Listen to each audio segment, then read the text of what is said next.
Quarta-feira, 11 de outubro de 2000. Boa noite. Para melhorar a renda e as condições de saúde e ainda aumentar o acesso à educação dos brasileiros, o governo está investindo mais de 13 bilhões de reais. Estão sendo beneficiados os 2.000 municípios mais pobres do país. Boa noite. Horário brasileiro de verão, em Brasília, 19 horas.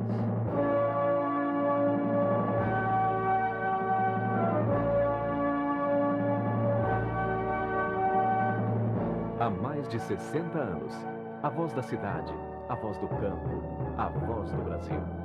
Produção Rádio Brás. Hoje, na Voz do Brasil, você vai saber como será feita a fiscalização dos aparelhos que medem o consumo de energia elétrica dos brasileiros. Você também vai ter novas informações sobre a quitação de imóveis pela Caixa Econômica Federal. Saiba ainda como vai funcionar o novo portal da Rádio Brás na internet, um canal direto para quem quiser falar com as autoridades do governo. E a nossa entrevista de hoje é com o ministro-chefe da Casa Civil da Presidência da República, Pedro Parente. Entre outros temas, ele vai falar sobre governo eletrônico e internet. Relações Exteriores. Brasil, Argentina, Uruguai e Paraguai concordaram em criar um visto Mercosul para contratos temporários de trabalho. A decisão foi aprovada na 10ª reunião do Mercosul em Brasília. De acordo com a proposta aprovada, o prazo do visto é de até 3 anos para nível superior e 2 anos para nível médio. O visto irá funcionar como regra de transição até que haja a liberalização em todas as áreas de serviço. A proposta do visto será encaminhada para o Conselho do Mercosul, que se reunirá nos dias 14 e 15 de dezembro em Florianópolis. Meio ambiente. O governo deverá arrecadar 80 milhões de reais por ano com a cobrança pelo uso das águas no setor elétrico. Este é um dos assuntos da Conferência Latino-Americana sobre Meio Ambiente e Gestão das Águas em 2000. O encontro acontece em Belo Horizonte na semana que vem. Repórter Oswaldo Amorim. Com a instituição da cobrança pelo uso da água, o governo federal deverá arrecadar, apenas com o setor elétrico, cerca de 80 milhões de reais por ano. A estimativa do secretário nacional de Recursos Hídricos do Ministério do Meio Ambiente, Raimundo Garrido. Primeiro segmento a desembolsar dinheiro pela utilização da água, o setor elétrico pagará 0,75% do valor da energia produzida com ela. De acordo com Raimundo Garrido, 7,5% de todo o dinheiro arrecadado com a cobrança pelo uso da água serão aplicados na implementação do Sistema Nacional de Gerenciamento dos Recursos Hídricos. O grosso da arrecadação, 92,5%, será destinado às bacias hidrográficas de origem para financiar obras, estudos e programas ambientais. De Belo Horizonte, Oswaldo Amorim. As propostas de melhoria no abastecimento de água em Pernambuco estão sendo estudadas por técnicos em recursos hídricos. A ideia é garantir a oferta de água sem desperdícios. O Banco Mundial vai repassar 100 milhões de reais para as obras que terão um reforço conjunto dos governos federal e estadual. Repórter Rosa Maria. Segundo o secretário de Recursos Hídricos, Ciro Coelho, o dinheiro será destinado à construção de novas barragens e adutoras, beneficiando principalmente a Zona Agreste e priorizando as obras já iniciadas. Cerca de 15% dos recursos deverão ser utilizados para o programa de monitoramento da água utilizada na agricultura e na indústria e também no consumo doméstico. A ampliação do projeto alcança ainda as obras de esgotamento sanitário e prevê o esforço conjunto dos governos estadual, municipal e federal, uma vez que os investimentos são de alto custo. Um dos rios mais importantes do agreste do estado está morrendo. O rio Ipojuca, que atravessa 24 cidades pernambucanas, é atualmente um enorme depósito de lixo doméstico e industrial. A política de resíduos sólidos já está sendo elaborada, mas, segundo o governo do estado, somente para a região metropolitana do Recife seriam necessários cerca de 800 milhões de reais para as obras de esgotamento sanitário. Do Recife, Rosa Maria. Economia. 227 mil famílias em todo o país já estão quitando seus imóveis pela Caixa Econômica Federal com descontos de até 100%.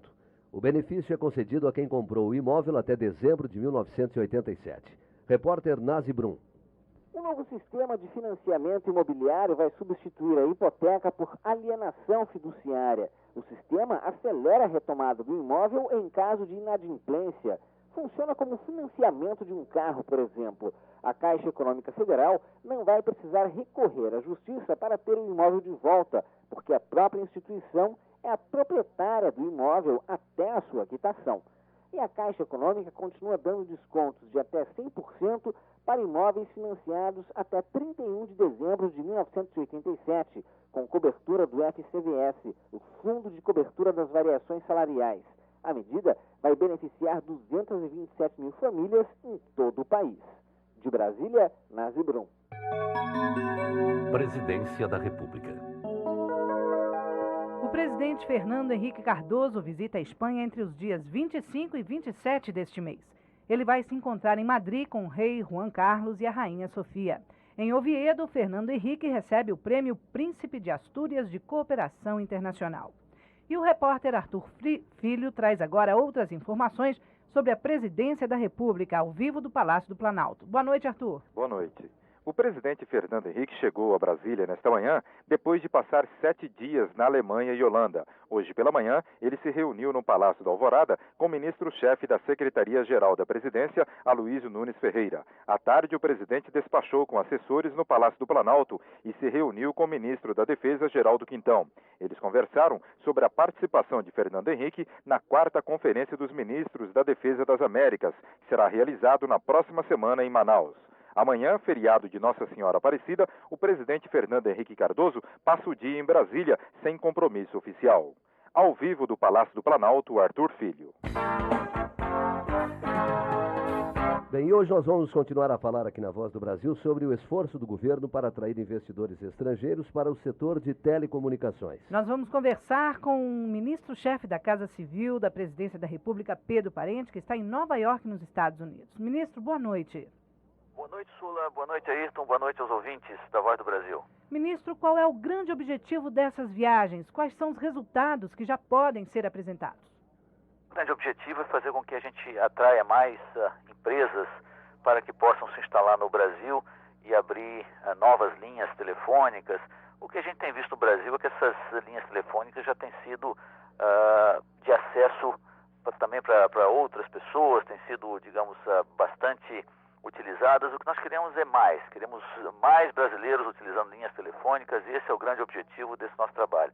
É difundir que agora vamos vender novas concessões para novas empresas se instalarem e ampliar o número de linhas oferecidas e também reduzir preços, aumentar a qualidade.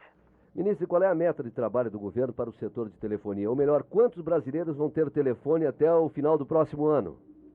Queremos chegar a cerca de 60 milhões, um número entre 58 e 60, por volta de 2005. Não no ano que vem, mas certamente já é um número que aumenta bastante e a gente tem visto cada vez mais que tem sido importante o telefone para pessoas que trabalham por conta própria, bombeiros, enfim, costureiras. Isso é muito importante. O que nós queremos é ver isso aumentando ainda mais.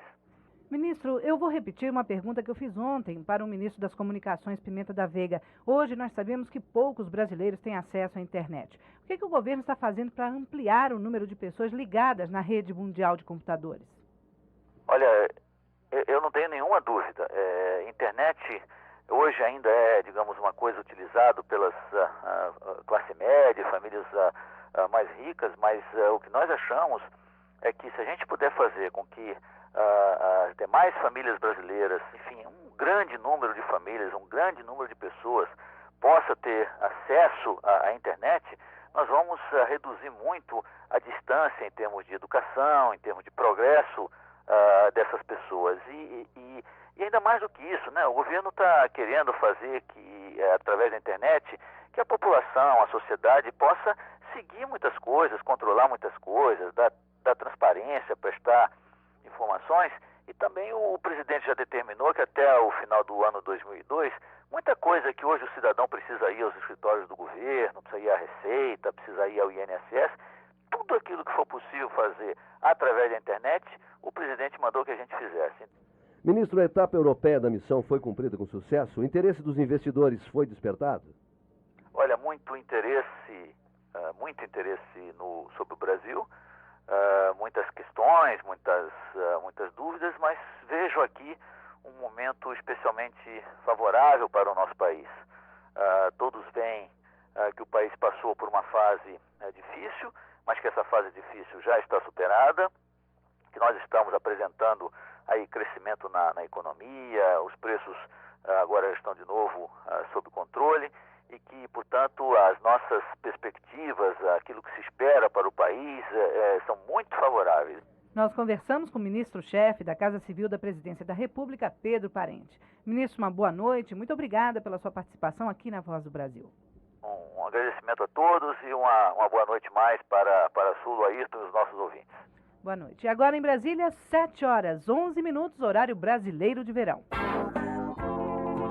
Daqui a pouco você confere a Operação Nacional de Fiscalização dos aparelhos que medem o consumo de energia elétrica. Aguarde um instante só.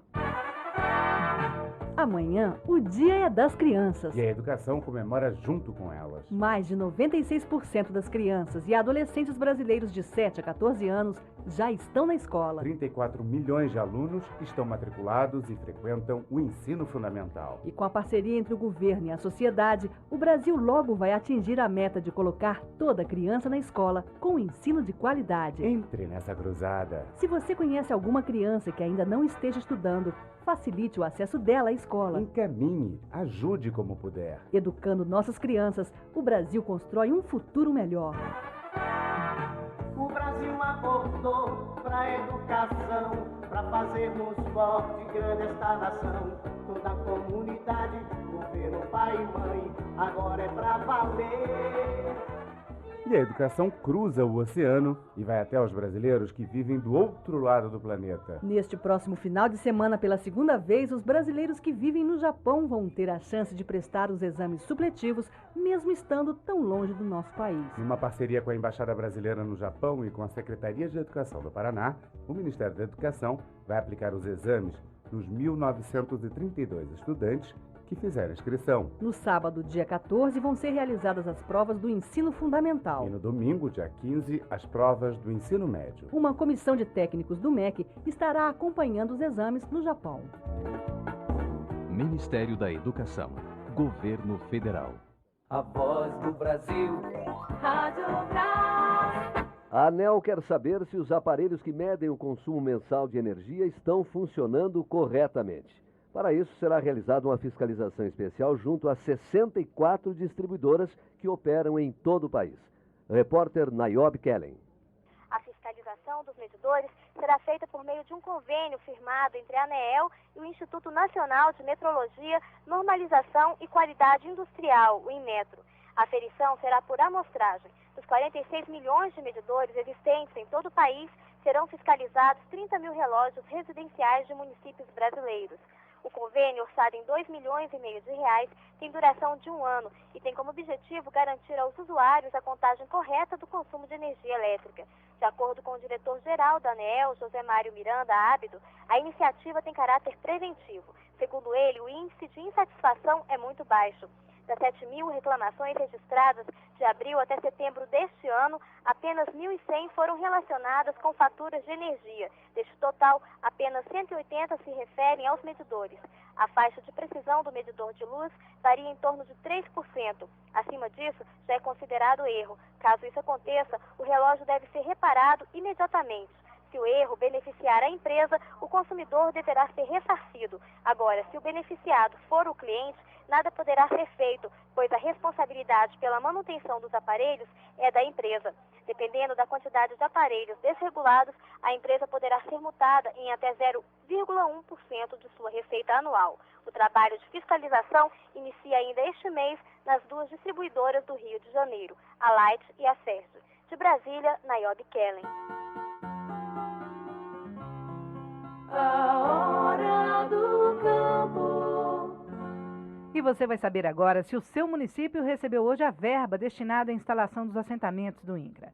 A verba de R$1 milhão foi enviada por meio das associações comunitárias da reforma agrária. Na Bahia, Ilhéus, em Goiás, Fazenda Nova. No Maranhão, Sítio Novo. No Mato Grosso, Pontes e Lacerda. No Pará, Nova Ipixuna, Palestina e Redenção. No Paraná, Coronel Domingos Soares. E em Rondônia, Buritis. O dinheiro só pode ser utilizado na compra de material de construção, insumos, sementes e outros itens indispensáveis ao início da fase produtiva dos assentamentos. Acompanhe, dê sugestões e fiscalize a correta aplicação dessas verbas. Ligue para o Ministério do Desenvolvimento Agrário no 0800 78 70 00. A ligação é de graça. O Ministério da Agricultura liberou 270 milhões de reais para os produtores de café. Parte da verba será para custear a próxima safra e recuperar as lavouras atingidas pelas geadas. Repórter Adriano Gaieski. Conforme o secretário de Produção e Comercialização do Ministério da Agricultura, Paulo Samico, o Conselho Monetário Nacional também autorizou a transformação da dívida referente ao financiamento da colheita desta safra em crédito de pré-comercialização com pagamento em abril, maio e junho do próximo ano. Depois de amortizar 10% do saldo devedor do empréstimo, os produtores vão quitar o financiamento da seguinte forma: 25% até 30 de abril de 2001, 35% até 31 de maio e o restante até 29 de junho do próximo ano. O secretário Samico explicou que o valor do crédito ao produtor é de R$ 1.000 por hectare, respeitando o máximo de R$ 100.000 por produtor, ainda que ele possua mais de uma propriedade. Os cafeicultores vão pagar juros de 9,5% ao ano, podendo contratar o financiamento até o dia 29 de dezembro de 2000. As agências bancárias começam a conceder um empréstimo nos próximos 10 dias em duas parcelas, 70% no momento da contratação e 30% no período de janeiro a maio de 2001. No caso das lavouras atingidas pelas geadas, a liberação será de 60% e 40%, respectivamente. Os produtores vão pagar o crédito de uma só vez em até 45 dias depois da colheita. De Brasília, Adriano Gaieski. O ministro Pratini de Moraes se reuniu hoje com representantes dos países produtores de açúcar. Ele defendeu a livre concorrência do produto, que é um dos mais regulados do mundo. Repórter Cristina Guimarães. O ministro da Agricultura, Pratini de Moraes, condenou as barreiras impostas pelos Estados Unidos, União Europeia e Japão às importações de açúcar. Essa posição foi defendida pelo ministro durante a reunião da Aliança Global dos Países Produtores de Açúcar. De acordo com o ministro, o comércio mundial de açúcar precisa de livre concorrência, sem barreiras e subsídios, com livre acesso a mercados. O açúcar é um dos produtos mais regulados do mundo. Durante a reunião, representantes da Aliança Global, formada pela Austrália e Indonésia, informaram que vão pedir aos ministros da Agricultura e Relações Exteriores de seus países que adotem postura semelhante à do ministro brasileiro, como forma de pressionar os principais importadores a abrirem seus mercados e suspender os subsídios às exportações do produto. Os Estados Unidos e a União Europeia têm cotas de importações do produto. A União Europeia ainda subsidia as exportações do produto e o Japão também tem barreiras que dificultam o acesso do açúcar àquele mercado. Os Estados Unidos já fixaram a cota de importação de açúcar do Brasil para a safra 2000-2001. Segundo a Secretaria de Produção e Comercialização do Ministério da Agricultura, a cota brasileira é de 152 mil toneladas e o mercado dos Estados Unidos deve importar mais de 1 milhão de toneladas do produto. De Brasília, Cristina Guimarães.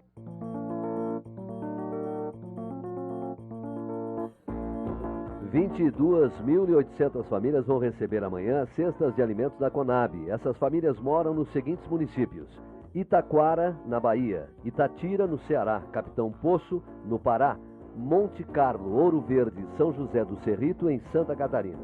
Mais 15 cidades em Minas Gerais e 28 em Santa Catarina vão receber as cestas de alimentos da Conab. E você pode ajudar o governo fiscalizando a distribuição das cestas de alimentos. Qualquer irregularidade, denuncie para a Comissão Municipal. Horário brasileiro de verão, são 7h20. Depois do intervalo, você vai saber como será o novo portal da Radiobras na internet. Aguarde um instante só. Transportes. Ministro Eliseu Padilha. Esta semana temos mais um feriadão e muita gente deve viajar. Antes de pegar a estrada, lembre-se desta mensagem: revisão no carro, respeito à lei e prudência no trânsito são indispensáveis. Você ir e voltar com alegria e segurança é a meta do governo federal. Ministério dos Transportes. Governo Federal. Central de Atendimento ao Agricultor. 0800 61 1995. a linha direta do Ministério da Agricultura e do Abastecimento com o homem do campo. Do plantio à comercialização, informe-se sobre os programas do governo federal para o desenvolvimento da área agrícola. Ligue já, 0800 61 1995. A ligação é gratuita. A voz do Brasil.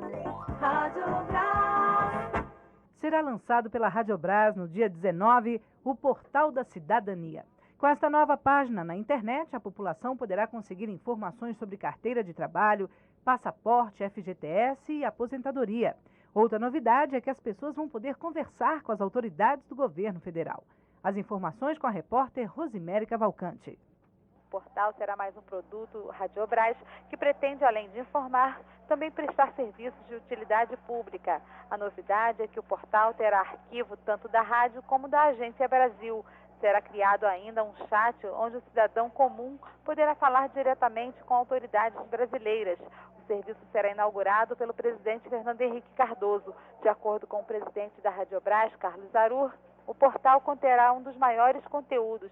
Ele falou sobre alguns dos serviços que o cidadão comum poderá obter. A noção exata de como tirar uma carteira profissional, da lista de empregos, de como se aposentar, de como procurar alguma coisa no Ministério da Saúde, na Ciência e Tecnologia, como procurar uma bolsa de estudo. Quer dizer, nós seremos, evidentemente, um link da população com o governo brasileiro. Isso é muito importante para facilitar iniciativas. Então, a população pode esperar um portal profissional de notícias transparentes, com conteúdo e com informações de utilidade pública. O endereço para acessar o portal será www.radiobras.gov.br. Carlos Zarur informou que posteriormente serão criados outros endereços de acesso.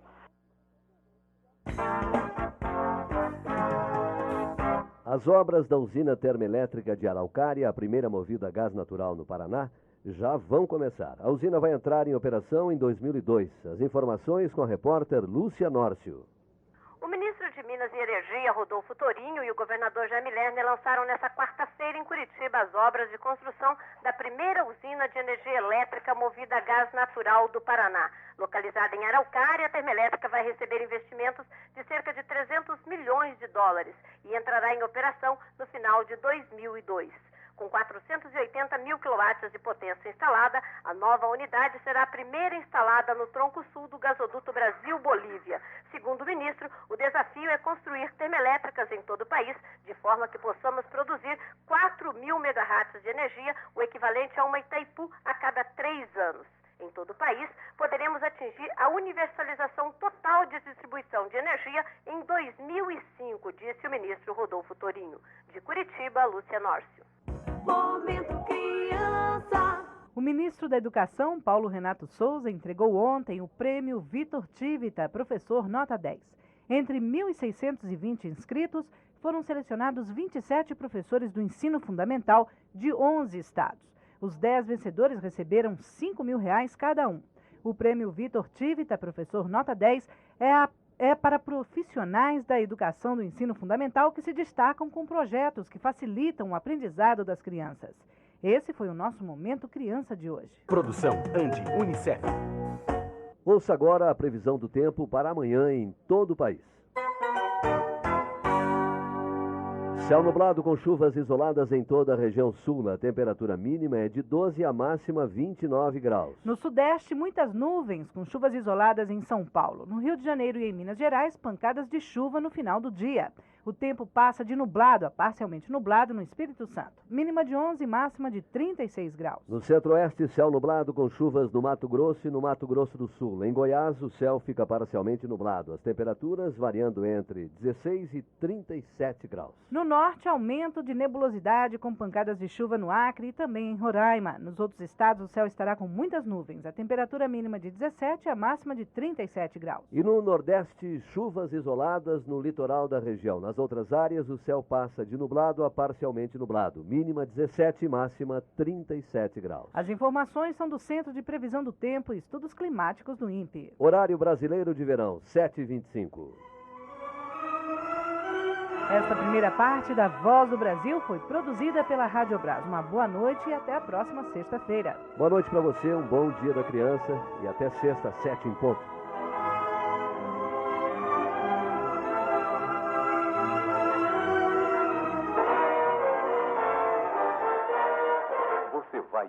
agora, as notícias do Poder Judiciário.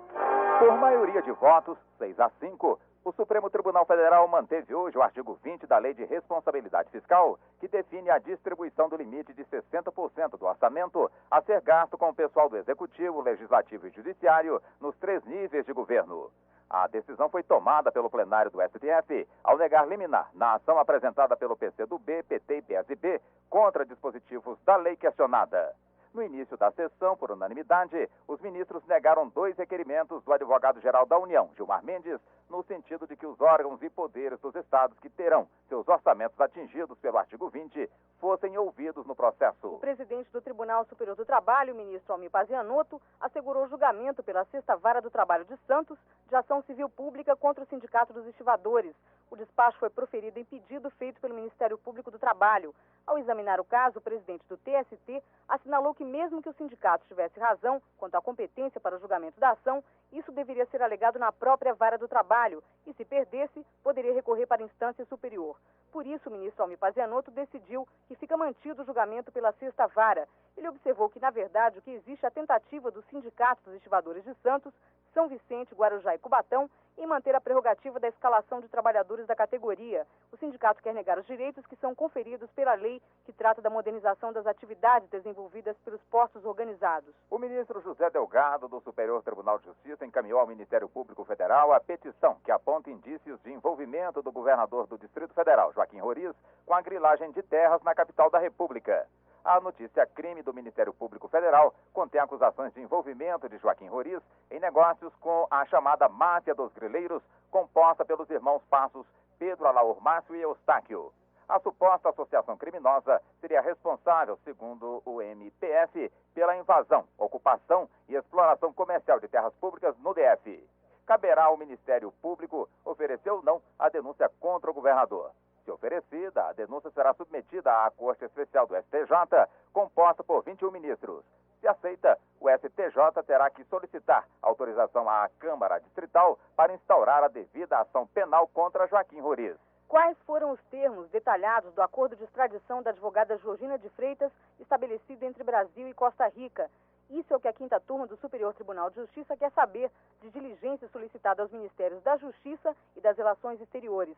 Com a decisão, os ministros do STJ pretendem obter informações pormenorizadas do acordo que trouxe a fraudadora da Previdência de volta ao país. Georgina de Freitas foi condenada pela Justiça brasileira a 14 anos de prisão por fraudes contra a Previdência Social. Para escapar da prisão em regime fechado, a advogada fugiu para Costa Rica. Por meio de um acordo celebrado entre os 2 países, o processo de extradição foi efetivado. Procuradores da Previdência Social se reúnem em João Pessoa, na Paraíba, a partir desta quinta-feira para discutir, entre outros temas, a proteção contra fraudes e a criminalidade organizada. A abertura do encontro será com a presença do presidente do Superior Tribunal de Justiça, ministro Paulo Costa Leite, do ministro da Previdência, Valdec Ornelas, e do advogado-geral da União, Gilmar Mendes. Os ministros do STJ, Gilson Dipp, José Delgado, Vicente Leal e Edson Vidigal também estarão presentes.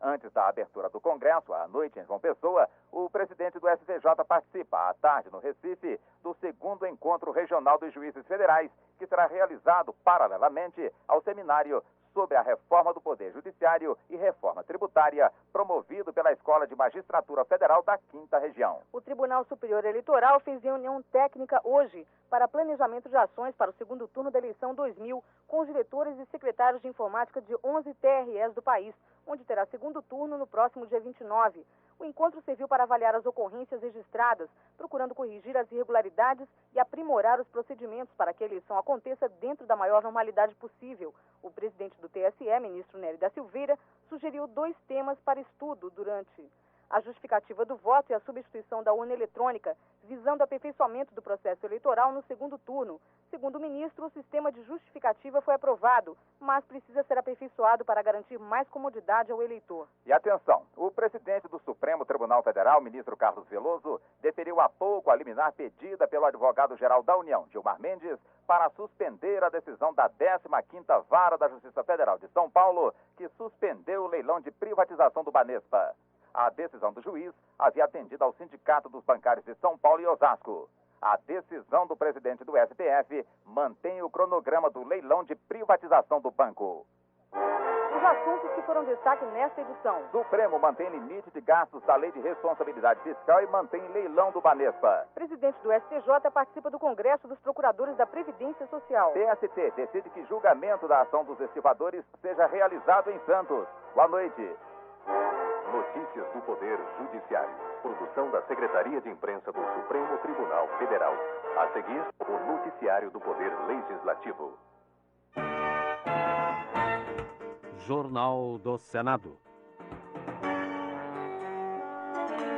Senado aprova punições para governante que não cumprir lei de responsabilidade fiscal. Júlio Eduardo é o primeiro senador do Partido Verde. Nosso eixo central.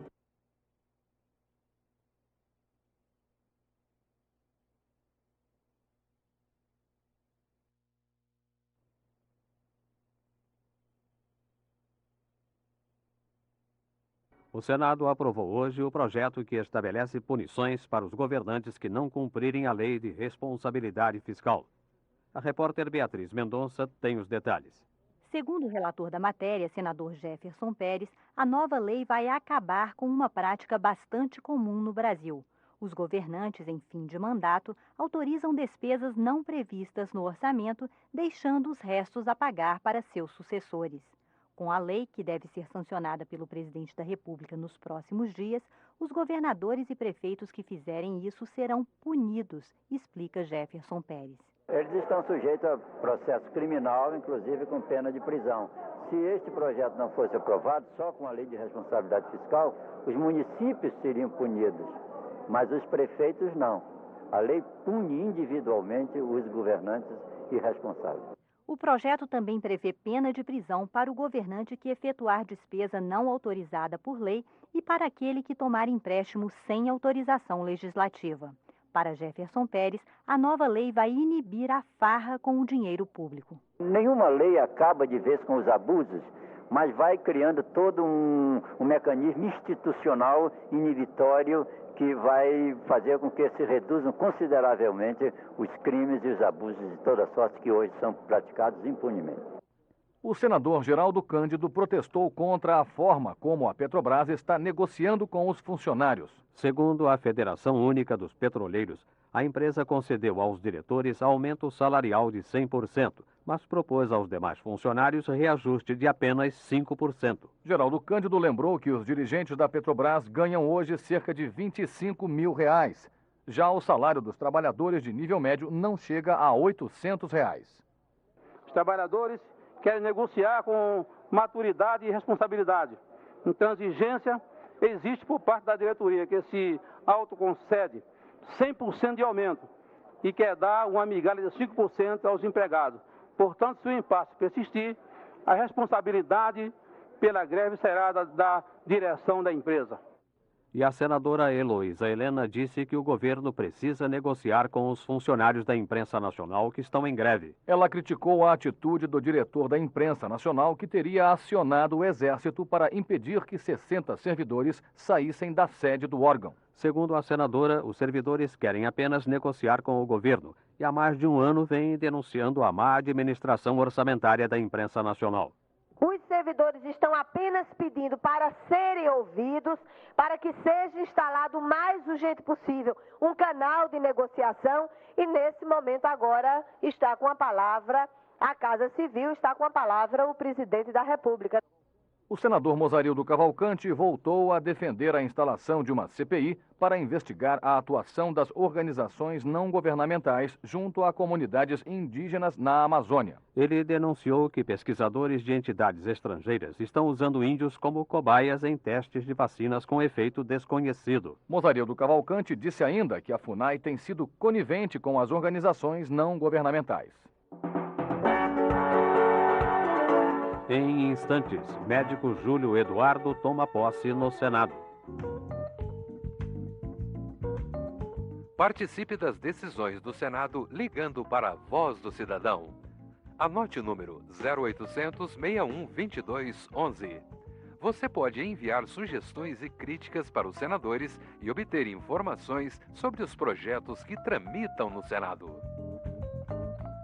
Voz do Cidadão, 0800 61 22 11. A ligação é gratuita. O Partido Verde tem agora um representante no Senado. O médico Júlio Eduardo tomou posse hoje no lugar de Marina Silva, do PT. Ela vai ficar 4 meses afastada do Senado para fazer tratamento de saúde. Repórter Rômulo Mazzocante. Júlio Eduardo nasceu no Rio de Janeiro, mas mora no Acre há 16 anos. Ele é médico ginecologista e presidente da Sociedade de Obstetrícia e Ginecologia do Estado. O novo senador tem 41 anos, é casado e tem 3 filhos. Ele também é presidente de honra do PV no Acre, partido em que está desde 91. Já foi vereador em Rio Branco e suplente de deputado estadual. No Senado, Júlio Eduardo adiantou qual será seu foco de atuação. Nosso eixo central vai ser a questão das águas. Mas é claro que até a formação profissional minha, as questões de saúde da mulher também serão amplamente discutidas, bem como um outro tema que é muito ligado ao Partido Verde, que são as questões de gênero. Tanto as causas feministas como as causas dos homossexuais são a bandeira do PV e o PV tem contribuído muito para que elas sejam melhor compreendidas pela sociedade em geral. Júlio Eduardo pretende também dar continuidade a assuntos que vinham sendo abordados pela senadora Marina Silva, que ele substitui, como alimentos geneticamente modificados, unidades de conservação e biodiversidade. O senador Ricardo Santos pediu à Agência Nacional de Energia Elétrica prioridade na licitação da obra que vai garantir mais energia ao estado do Espírito Santo. É a linha de transmissão da CEMIG que vai ligar o Vale do Aço, em Minas Gerais, a Guarapari, no Espírito Santo. Ricardo Santos disse que a médio prazo essa obra vai atender à demanda do estado, que hoje sofre grande prejuízo com as constantes quedas de energia. O senador Rames Tebet cobrou do governo mais atenção para a região centro-oeste e particularmente para o estado do Mato Grosso do Sul. Ele disse isso ao registrar o 23º aniversário do estado, que está sendo comemorado hoje. Mas, segundo Rames Tebet, apesar de todo o progresso do Mato Grosso do Sul, nem tudo é comemoração. O senador lamentou que supostos focos de febre aftosa tenham inviabilizado recentemente a comercialização de carne bovina para fora do estado. Rames Tebet acrescentou que o projeto Pantanal, que vai investir em infraestrutura em vários municípios da região, não sai do papel. Isso é uma coisa que deixa a gente preocupado, a gente que quer ver o progresso, a gente que quer ver a grandeza, a gente que quer ver o Estado tomar um caminho, não é o Estado, o Brasil tomar um caminho do desenvolvimento, nós precisamos voltar a crescer. O senador Juvencio da Fonseca também lembrou os 23 anos do Mato Grosso do Sul. Juvencio da Fonseca defendeu a construção do mini gasoduto Bolívia-Corumbá. O senador lamentou que o governo tenha vetado os 18 milhões de reais previstos no plano plurianual para a obra. Um mini gasoduto para Corumbá, para aproveitar minério de ferro, aproveitar o manganês que nós temos lá, matérias-primas indispensáveis à produção do aço. E o aço importante para o país, e o presidente vetar. É o veto que eu recebi com maior indignação em toda a minha vida parlamentar aqui no Senado. E a senadora Marluce Pinto registrou os 12 anos de criação do estado de Roraima. Ela disse que a mudança do status de território para estado levou muito progresso para a população roraimense. E quero aqui me congratular, não só com os políticos de Roraima, mas com o povo de Roraima pela coragem que sempre tiveram para a obtenção dos seus objetivos. Presidiram a sessão de hoje os senadores Antônio Carlos Magalhães, Geraldo Melo, Carlos Patrocínio, Nabor Júnior, Marluce Pinto, Francelino Pereira, José Fogaça e Mozarildo Cavalcante. Termina aqui o Jornal do Senado. Ouça agora as notícias da Câmara dos Deputados. Boa noite. Jornal Câmara dos Atividade dos deputados federais em Brasília. Deputados debatem desigualdade de renda no país. O deputado Feu Rosa, do PSDB Capixaba, alertou para a má distribuição das riquezas do país baseado em dados divulgados pelo IBGE, que aponta que 13% da renda gerada no Brasil está nas mãos de apenas 1% da população. Mesmo com o fim da inflação, afirmou Feu Rosa, o governo não conseguiu acabar com a desigualdade social no país, pois 30% das famílias brasileiras sobrevivem com rendimentos iguais ou inferiores a meio salário mínimo. Agnello Queiroz, do PCdoB do Distrito Federal, também citou pesquisa do IPEA, órgão ligado ao Ministério do Planejamento, que afirmou que aumentou o número de pobres no país. Segundo Agnello Queiroz, o aumento do índice de pobreza é reflexo da política governamental que favorece o capital estrangeiro e especulativo, esquecendo os investimentos sociais, não sendo justificável que haja fome em um país como o Brasil. Clementino Coelho, do PPS pernambucano, criticou a política neoliberal do governo, apresentando dados do IPEA que apontam falta de vagas nas escolas e redução do número de leitos hospitalares. Clementino Coelho também citou matéria do jornal Folha de São Paulo que mostra o avanço da pobreza no país, defendendo a redistribuição de renda e mais facilidades de acesso ao crédito como mecanismos para minimizar as desigualdades. O apoio do PSDB à candidata do PT à Prefeitura de São Paulo, Marta Suplicy, foi elogiado por Clementino Coelho, que considera a iniciativa uma promessa de mudança na realidade socioeconômica do município. José Antônio Almeida, do PSB maranhense, criticou a forma como o governo se defende das pesquisas divulgadas pelo IPEA, que indicam um aumento no número de pobres e o pequeno decréscimo na quantidade de miseráveis. Em vez de manipular os números, sugeriu José Antônio, o governo deveria investir em distribuição de renda e aumentar o salário mínimo para reduzir a miséria a números aceitáveis. Eurípides Miranda, do PDT de Rondônia, destacou o dia de Nossa Senhora Aparecida e o da Criança, comemorados amanhã, afirmando que estará na cidade de Aparecida do Norte, em São Paulo, orando por melhores dias para o povo brasileiro. Eurípides Miranda alertou também para o relatório do IBGE sobre o aumento da pobreza no país, afirmando que, mesmo assim, o presidente mantém a política dos gastos supérfluos, pagando o aluguel de R$254 mil por mês da Embaixada do Brasil em Berlim, na Alemanha. Edinho Bez, do PMDB de Santa Catarina, destacou pesquisa realizada pelo IBGE sobre o índice de desemprego no país, afirmando que a situação no Brasil começa, mesmo que lentamente, a apresentar melhorias. Os números divulgados pelo IBGE indicam uma redução na quantidade de desempregados, pois em abril a taxa era de 8,1% da população economicamente ativa parada.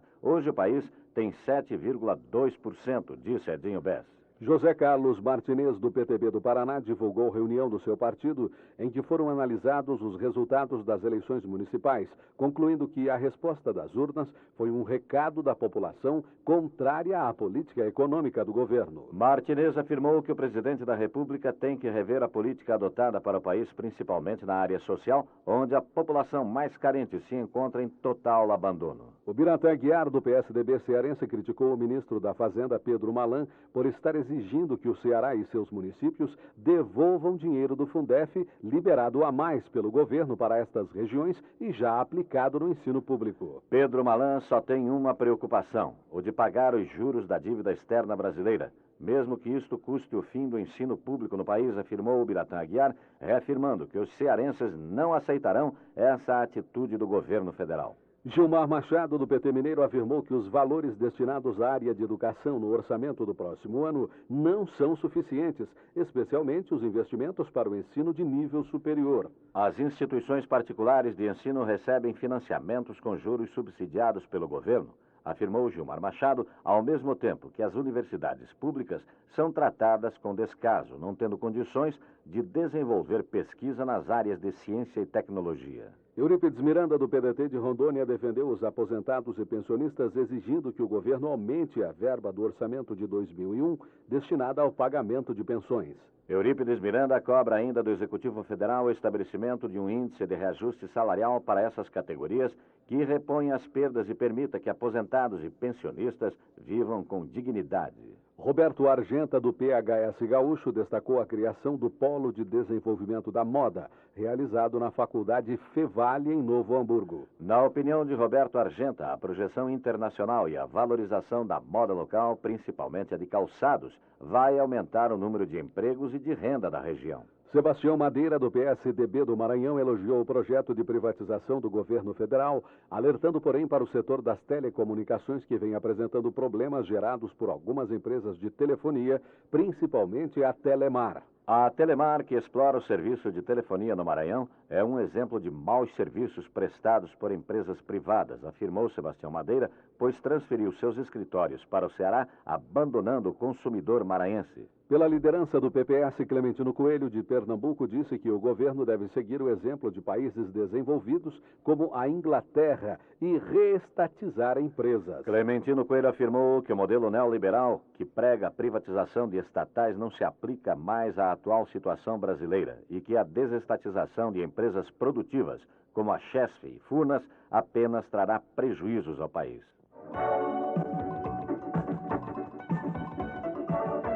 Deputados analisam resultados das eleições municipais. O deputado Temístocles Sampaio, do PMDB do Piauí, destacou a importância da Lei de Responsabilidade Fiscal como principal fator de controle pela população dos gastos e aplicações pelos governantes do dinheiro público. Quem mais prejudica a fiscalização desses gastos e o entendimento da lei, na opinião de Temístocles Sampaio, é a imprensa que divulga informações truncadas sobre responsabilidade fiscal. Sobre o Instituto da Reeleição, Felrosa, do PSDB Capixaba, enfatizou que o temido abuso da máquina pública pelo candidato foi neutralizado pelo amadurecimento e discernimento do eleitor, apesar de reconhecer que a medida deve ser aperfeiçoada. Felrosa parabenizou o presidente do Tribunal Regional Eleitoral do Espírito Santo, Alemer Ferraz Mulan, pela forma competente com que conduziu o processo eleitoral, permitindo que o Espírito Santo fosse o primeiro estado a fornecer o resultado do pleito municipal. Felrosa parabenizou ainda o prefeito Sérgio Vidigal por sua reeleição à prefeitura do município da Serra, obtendo 85% da preferência dos votantes, em torno de 180 mil. Felrosa ainda elogiou as conquistas sociais e econômicas promovidas pelo governo Fernando Henrique Cardoso, citando os projetos Brasil em Ação, Alvorada, Agenda 21, Civan, fortalecimento da educação, agricultura, emprego e informatização do processo eleitoral. Nelson Pellegrino, do PT da Bahia, denunciou fraudes nas eleições do município baiano de Dias Dávila, o que provocou um protesto da população esta semana. De acordo com Nelson Pellegrino, o prefeito eleito em Dias Dávila, que é aliado do governo estadual, só derrotou a candidata Jeane, do PT, porque foi beneficiado pela fraude e pela omissão da Justiça Eleitoral no município.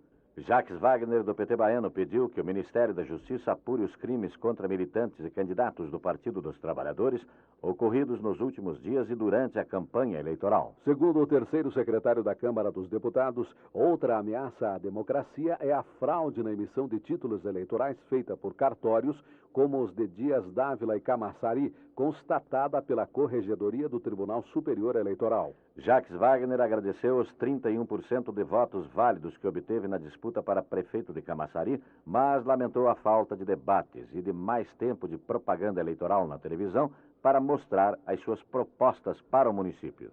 Paulo Delgado, do PT Mineiro, assegurou que é necessário estar com o espírito desarmado para entender o processo de mudança política que o país desenvolve de maneira cautelosa e permanente. Paulo Delgado salientou que para decifrar o enigma do crescimento do PT ao longo dos 20 anos é preciso reconhecer o mérito e a decisão corajosa do operário Luiz Inácio Lula da Silva, que construiu um partido de representação nacional. Segundo Paulo Delgado, as análises severas que os críticos promovem sobre os resultados das eleições revelam aversão à liderança do operário Lula, que construiu um partido que goza de alta credibilidade política. Quanto ao fato dos críticos qualificarem o PT de radical, Paulo Delgado salientou que essa ideia é preconceituosa, lembrando que as lideranças petistas jamais derrubaram a rotina do processo democrático. Pedro Chaves, do PMDB goiano, questionou a lisura das eleições nos municípios do interior de Goiás, onde, segundo o parlamentar, a vontade do eleitor pode não coincidir com o resultado das urnas. Pedro Chaves pediu a intervenção do Tribunal Superior Eleitoral para que verifique se o resultado das eleições no interior goiano é legítimo. Geraldo Magela, do PT do Distrito Federal, defendeu a manutenção do sistema eletrônico de votação, mas pediu uma auditoria nos programas das urnas, pois foram detectadas fraudes em algumas cidades. De acordo com Geraldo Magela, entre a rapidez e a segurança no sufrágio, deve prevalecer a opinião da maioria, sem qualquer tipo de manipulação tecnológica de sua vontade. Paulo Marinho, do PFL do Maranhão, agradeceu os 25 mil eleitores que elegeram a primeira prefeita de Caxias, Márcia Marinho. Enfatizando a vitória da candidata sobre as oligarquias na cidade, Paulo Marinho também parabenizou os prefeitos eleitos de Colinas, Alto Alegre, Tutóia, Grajaú e Montes Altos. Simval Guazelli, do PMDB gaúcho, congratulou-se com o presidente do Superior Tribunal Eleitoral, José Nery da Silveira, pela introdução do sistema eletrônico de votação, o sistema que permitiu maior aperfeiçoamento da prática democrática. Simval Guazelli defendeu ainda as reformas partidária e política, em especial a questão da fidelidade partidária, como forma de consolidar a democracia no país. Falando pela liderança do PPS, Clementino Coelho, de Pernambuco, defendeu a independência dos três poderes, afirmando que ela foi abalada pela interferência do Executivo Federal na formação do orçamento da União para 2001. Durante o recesso da Câmara neste período eleitoral, o presidente da República autorizou seus ministros a modificarem o plano plurianual, desviando do programa verbas já aprovadas pelos deputados, afirmou Clementino Coelho.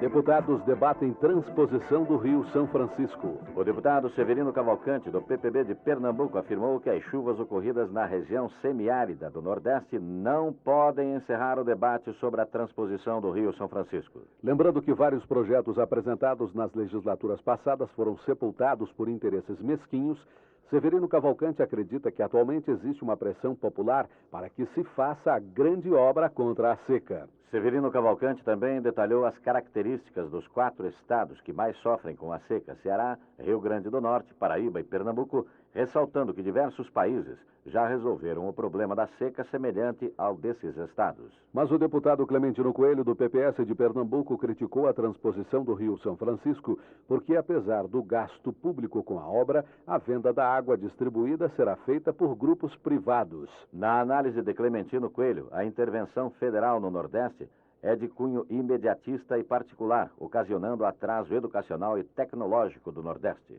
Clementino Coelho acredita que o governo federal quer deixar um cartão de visita no Nordeste, já que nos últimos 6 anos nada fez para solucionar o problema da seca no semiárido nordestino. Átila Lira, do PSDB piauiense, propôs a descentralização da reforma agrária, passando da União para os governos estaduais, para tornar o gerenciamento do programa mais eficiente. Como exemplo dos problemas criados com a centralização, Átila Lira citou o processo de desapropriação, que exclui a participação dos estados e promove gastos desnecessários para os cofres públicos. Raimundo Gomes de Matos, do PSDB do Ceará, comunicou a posse dos novos diretores do INCRA em vários estados brasileiros, ocorrida ontem no Ministério do Desenvolvimento Agrário. Nossa satisfação foi ainda maior, afirmou Raimundo Gomes de Matos, porque assumiu a superintendência do INCRA no Ceará o engenheiro agrônomo José Moreira de Andrade, ex-secretário de Agricultura do Estado. Darcísio Pironde, do PMDB, criticou o governo do Rio Grande do Sul, que além de não ter investido na prevenção da febre aftosa, não quer indenizar os produtores pelas perdas na produção de leite.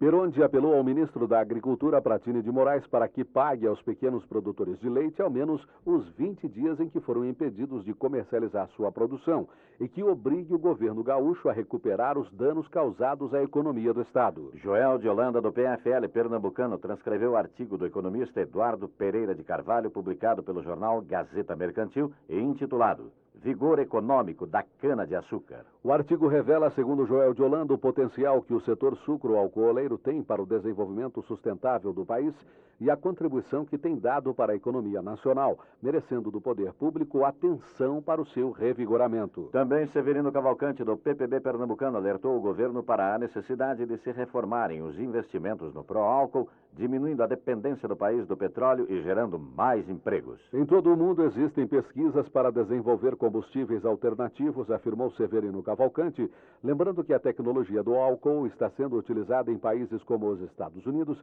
enquanto é desprezada no Brasil, onde foi criada.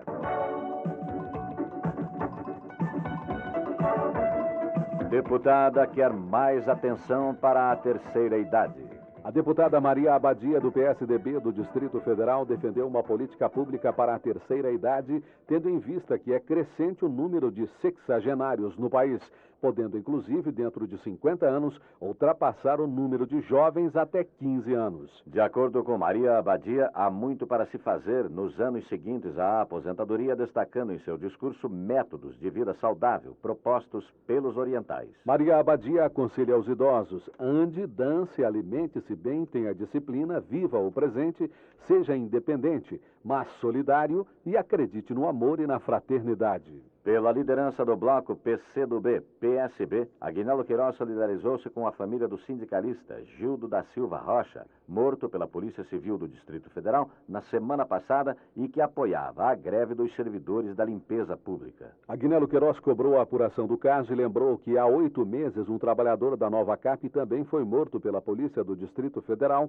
durante uma manifestação de servidores, sem que nenhum dos envolvidos tenha sido punido até agora. Pedro Celso, do PT do Distrito Federal, acusou a Polícia Civil de Brasília de ser a principal responsável pela morte na madrugada de quinta-feira do sindicalista Gildo da Silva Lopes, que recebeu um tiro pelas costas. Este é o segundo sindicalista assassinado pela polícia no governo Joaquim Roriz em menos de 8 meses por estar fazendo greve. O primeiro foi na Nova Cap, recordou Pedro Celso. Pedro Celso ainda denunciou o governador de Brasília, Joaquim Roriz, como principal culpado pelas greves na capital do país, por não ter cumprido suas promessas de campanha. Brasília se encontra parada pelas greves envolvendo mais de 100 mil servidores que exigem aumento salarial, pagamento do ticket de alimentação e gratificações para as polícias prometidas por Joaquim Roriz em sua campanha eleitoral, disse Pedro Celso. Darcísio Pironde, do PMDB Gaúcho, acusou o PT de Brasília de orquestrar o movimento global da greve, enfatizando que a população está cansada com o caos que se instalou e destacou que o governador Roriz,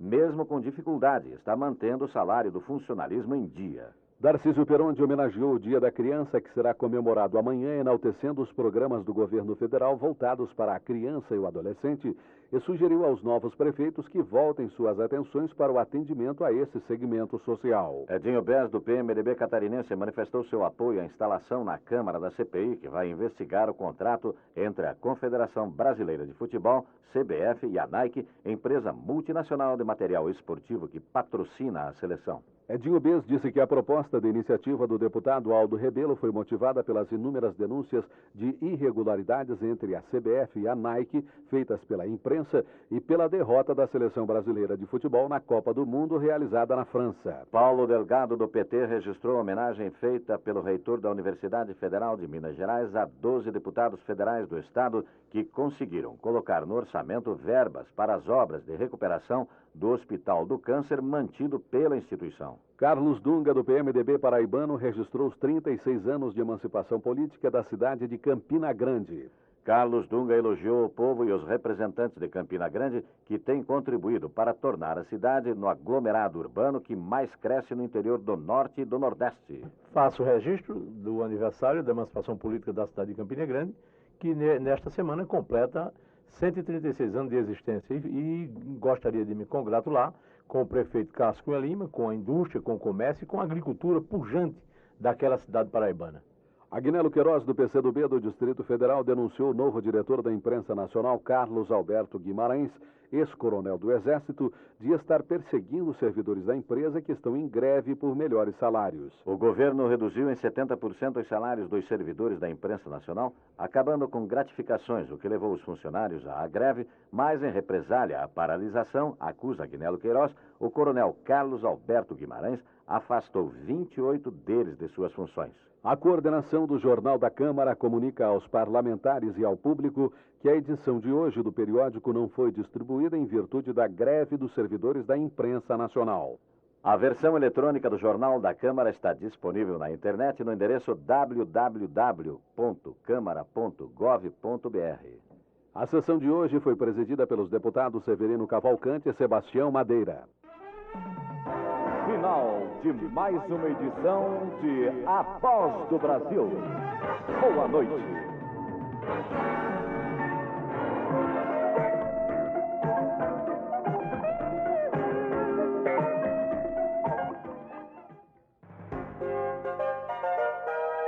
ZYH 707, 980 kHz. Direto da capital brasileira para os corações de todos os brasileiros. Rádio Nacional de Brasília, uma emissora Rádio Brás.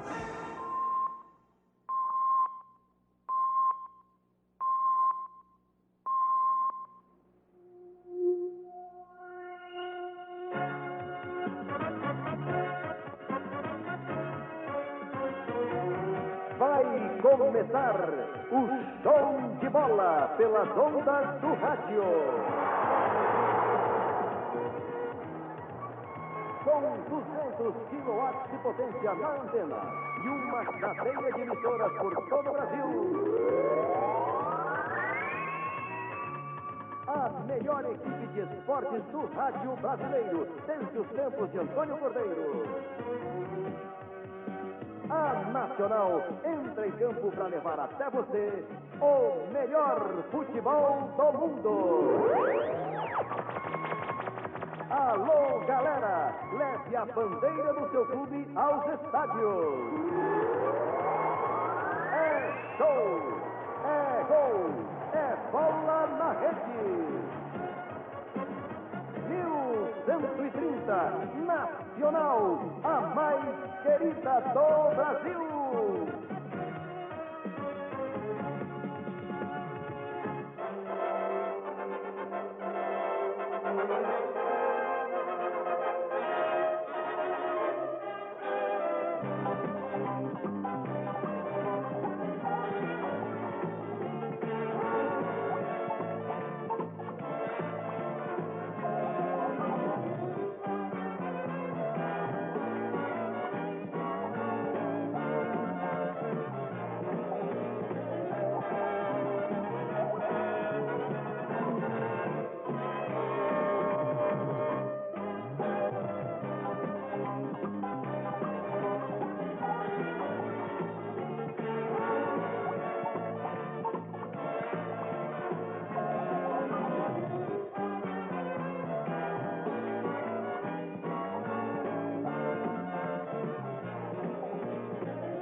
Juventude Nacional, Daniel Pereira.